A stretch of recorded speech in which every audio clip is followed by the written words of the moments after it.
Hello everyone, I'm Danny K and this is my rig rundown for the Rigged Gear Mortals contest. This is my Schecter C1 Hellraiser. It is a neck through, string through body. It's got the EMG 81 and 85 setup, the normal Kirk Hammett setup, the real metal setup. I also have some jimmy clips here. These help really stop the string ring that you get from the overtones here. And instead of putting felt in here, it's nice to have the clips because I can switch these between guitars really easily, and it really gives it a nice look. I've had this guitar about 13 years now. It's held up very strong, and definitely recommend it. Next, this is where I really shape my tone. My Blackstar HT Studio 20-watt combo amp. It's a great amp. It wasn't actually my first choice at Guitar Center. I tried a lot of amps, Orange, Marshall, and this really had a really dull sound in the store. Did some research online afterwards, found out it's because they pack it with a Rocket 50 Celestion speaker, which really steals a lot of the tone.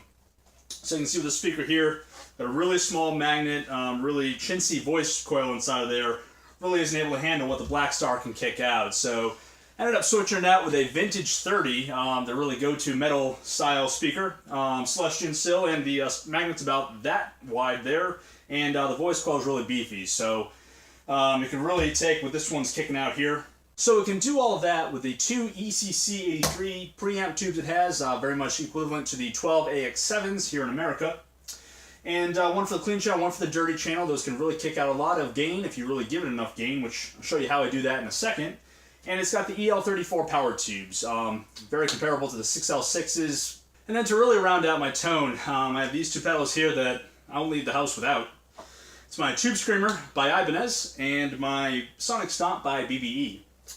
I use the Tube Screamer to give a little bit of that soft diode clip, but the main purpose is to kick up the level here, kick up the gain. On top of the EMG 81, 85 pickups I have, the high active output of the guitar, really gives a high gain into the ECC 83's preamp tube of the amp, gives that nice high gain distortion.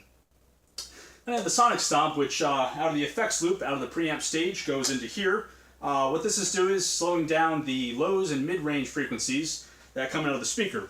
So if I have a 12-inch speaker like this, I have a large speaker, the high and treble frequencies aren't going to reproduce as fast as the low and mid-range frequencies. So by slowing those down, all of my frequencies will be in phase with each other. Nothing's going to cancel each other out. I'm going to get all of the tone, a nice complete sound coming out of my amp. So it's great to talk about it, but with the couple seconds we have left here, let's hear it. Alright, this is the Sonic Stomp off. Sonic Stomp on!